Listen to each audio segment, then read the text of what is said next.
PerkyPlanes and RC here, operating at 2.4 gigahertz, and got another special delivery here, as well as going to be providing some updates on the Stinson. But first, let's get this guy open.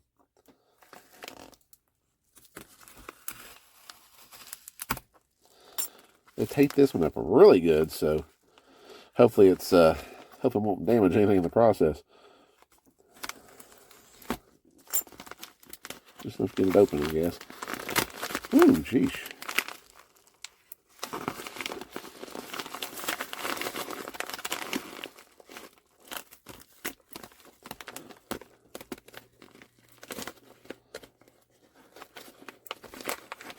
Just trying to find the opening here. My gosh.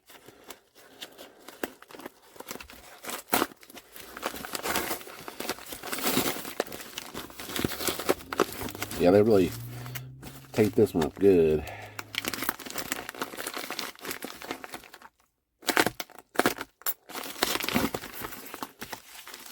I can see part of it. We'll do it from here. So we'll just rip it up.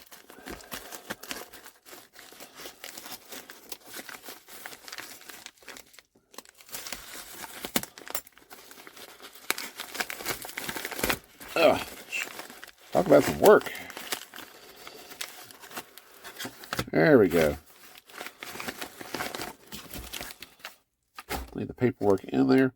I knew this probably wouldn't be a real big package, as far as the packing and stuff. But they used a pretty big envelope on that. Just fighting with the thing. Okay, here we go. They packaged it very well. All right, this here is from Sullivan. This is a headlock remote glow plug connector. I want to thank Mike there for kind of pointing me in the right direction for this. So I had looked at I looked at similar things, but he was actually able to kind of tell from the video exactly what it was and who made it. So, but basically, what it is with my Stinson, the engine is mounted inverted, and when it's like that, there's no real easy, decent way to hook up a glow plug adapter or glow plug igniter to get the glow plug ready.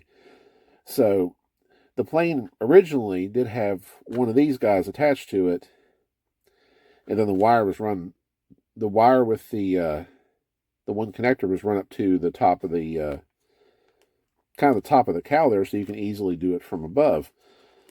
So that's what this was for.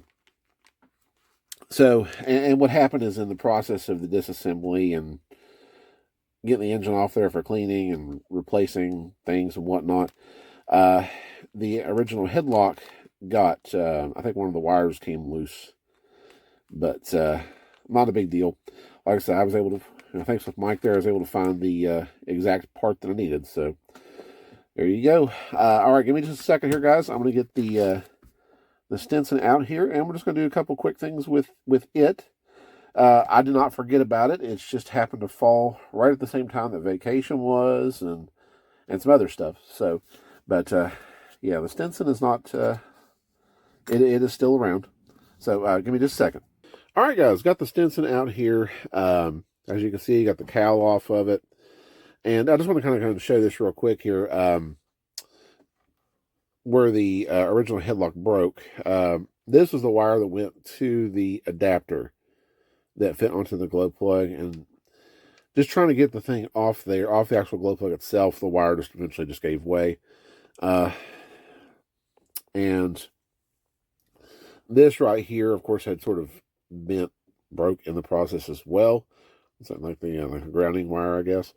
And an awfully big mess of wires as well. So I figured go ahead and start new with it. That's why I bought the new headlock adapter thing, and we'll try to clean all this up and all that good stuff.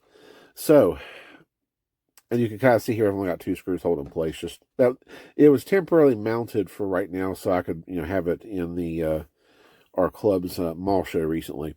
So, but anyways, something I want to do on this video is I'm actually going to try and get the fuel tank out of it and just take a look at it, just to see if it needs cleaned. I think I was under the impression that, and really kind of felt strongly that it probably was fine. But I want to check it. I want to make sure. So that's what we're going to do. And we'll see what kind of process this is going to be. So hold on. All right, guys. Damage has been done. Let's take a look. Got the plate and the engine off there. Got the fuel tank out of it. So let's take a look here first. Of course, right down here is the OSFS 120 Surpass. Taking off the that's still attached to the plate there. So there's that. And let's take a look at this fuel tank. What do you think? Clean or nasty? Here we go. Ta-da! I think it looks pretty darn good. So, I'm not sure about what the markings are on it. But like I said, overall tank looks really clean. Looks really good. I have not been able to find any kind of markings on this, so I don't know what kind of brand fuel tank this is. Like I said, it's just unlabeled. I've not really seen a fuel tank shaped like that either, so don't really know. So fuel tank looks pretty good, and that's kind of what I figured. Kind of going with what I knew about the airplane and the engine. It's just one of those things where I think the engine was just run to break it in, and that was it. Like I said, the plane, from my last video, one of the last videos I did, I did discover that the plane really has never been flown. So I think just the engine was just run during break-in, and that was it. So, but yeah, fuel tank looks really good.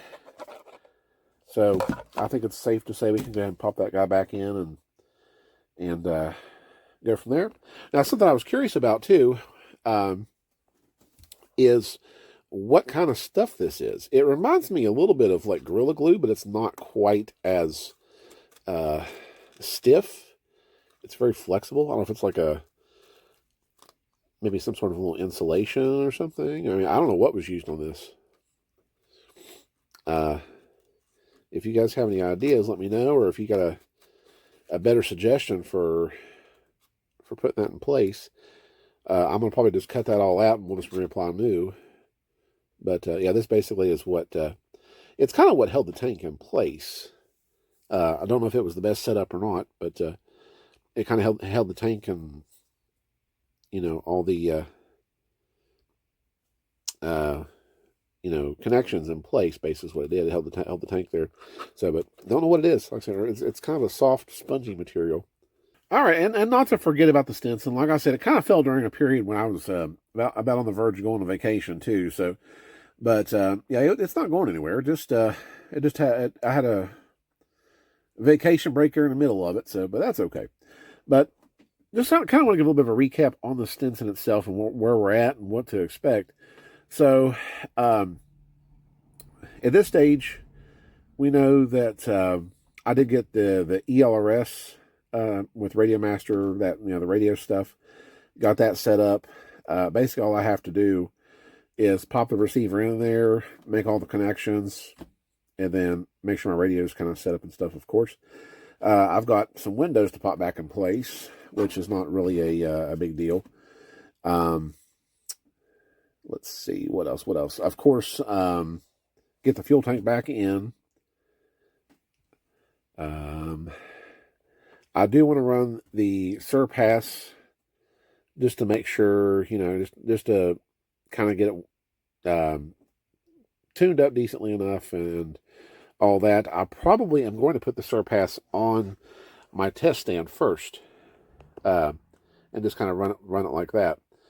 So get that guy on the test stand, give it a couple good runs, kind of get it semi-dialed in, remount it back on the plane, and then, of course, hook everything back up. So, get the new headlock glow connector attached as well to the Stinson, or the Surpass, once I get the engine mounted back in there. So there's that. And that's really, I think, about it, guys. And then, well, I'll need to set my my throws and all that in the radio. But that's kind of it. My hope and plan is to really get this thing up this year for the flying season, whenever that might be. If it's this month or next month or June or July or just whenever. So I do hope to get it up in the air at some point during this season. But that's basically what's left on it. So I think we'll be okay. But anyways, guys, just wanted to kind of show you my recent delivery from Sullivan. That is going to go for the Stinson here and the Surpass 120, and just give you, and also show you guys the nice and clean fuel tank that came out of it, and also just give you some general updates, because I really haven't done the updates for a little while because of the way vacation fell and all that kind of stuff. But like I said, just want to give you guys a just a quick update to it, let you know it's still out there, let you know I've still got plans to get this thing going and all that good stuff. So, but anyways, guys, that is all for me. I want to thank you all for watching, and we will see you in the next video.